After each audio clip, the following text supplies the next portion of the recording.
Hello， 大家好，欢迎来到大勋的音乐工作室。我今天想跟大家分享一个具有传奇色彩的音乐故事——华莱士·哈利特和他的乐队。华莱士·哈利特是20世纪初一位英国有名的小提琴手和乐队指挥，他一直在英国的白星航运公司旗下的邮轮工作，并担任邮轮的乐队指挥，为客人们演奏音乐。之所以说他有名，并不是因为哈利特的音乐成就有多么的高，或者说是哈利特音乐的演奏技法有多么的强，而是因为一场历史上著名的海难。哈利特和他的乐队成员在危险来临时的英勇表现感动了很多人，从而家喻户晓，被世人铭记。1912年4月15日的夜晚，在北大西洋的海面上，一艘载有2224人的豪华游轮在撞上冰面后，船体开始急速下沉。这时，仓皇逃窜的人群开始抢夺数量非常有限的救生筏，以及拼了命地去抢救生筏上那些数量极其有限的逃生座位。不过与此同时，一场可能是人类历史上最英勇、最伟大的音乐表演正在悄然举行。华莱士·哈利特与他乐队的7个乐手们，在得知救生筏数量极其有限，无法让船上2000多人同时逃脱的时候，这8名音乐家并没有选择挤进慌乱的求救人群之中，反而在人群最慌乱、灾难迫在眉睫之时，拿起了各自的乐器，奏响了那首 Nearly My God to See， 上帝离你更近。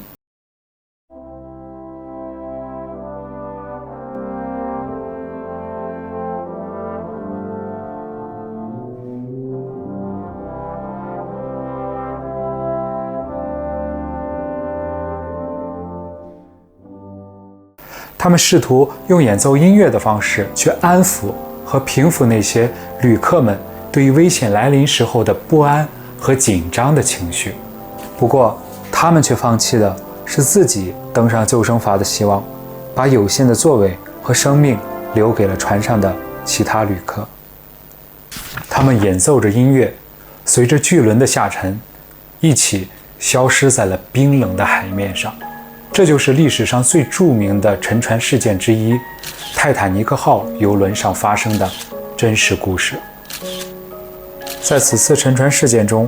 华莱士·哈利特和他的7名乐队成员均全部遇难。根据之后许多生还者的描述，哈利特和乐队的其他成员演奏音乐，直至生命的终结。在船体沉没约10天之后，哈利特先生的尸体才被找到和打捞上来。他在泰坦尼克号邮轮上献出了自己年仅33岁的宝贵生命。而这8名音乐家所组成的这支英雄乐队，也成为了这艘船传奇故事的重要组成部分之一。作为哈利特的雇主，泰坦尼克号的运营公司白星航运，在了解完他的事迹之后，支付了巨额的运费，尽全力将哈利特先生遗体运回了英国本土，并且在哈利特的家乡科恩举行了一场盛大的葬礼，去纪念这位英雄音乐家。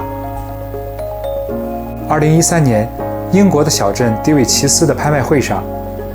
一把小提琴以90万英镑的高价售出，打破了世界纪录。At 900,000 all going.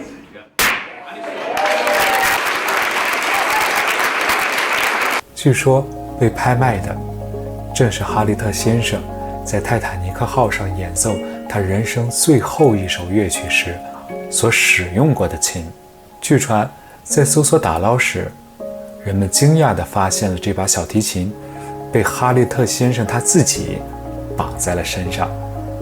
他可能也会害怕，在死之后会和自己心爱的乐器一并在这个世界上消失掉。而更令人动容的是，这把小提琴也曾是未婚妻玛利亚·罗宾逊送给他的最后一份领悟。也就是说，哈利特先生在生命的最后时刻，在这个世界上唯一留恋的，可能只有他的爱人和他的小提琴了，而他却把生的希望留在了这个世界。一位在拍卖会现场的英国 BBC 广播公司的记者，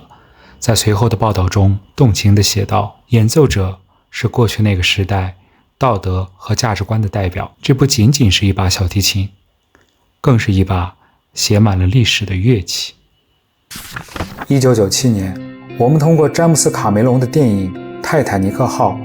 让我们了解了20世纪初的那场灾难，可怕而又巨大。我们通过故事中的海洋之心，以及希列蒂翁的那首《我心永恒》，让我们知道了感情坚韧而又强大。但是这戏剧的背后是一个个真实的案例和鲜活的生命，用自己的品格让我们懂得了人性可以无私而又伟大。我是大勋，我们下期再见。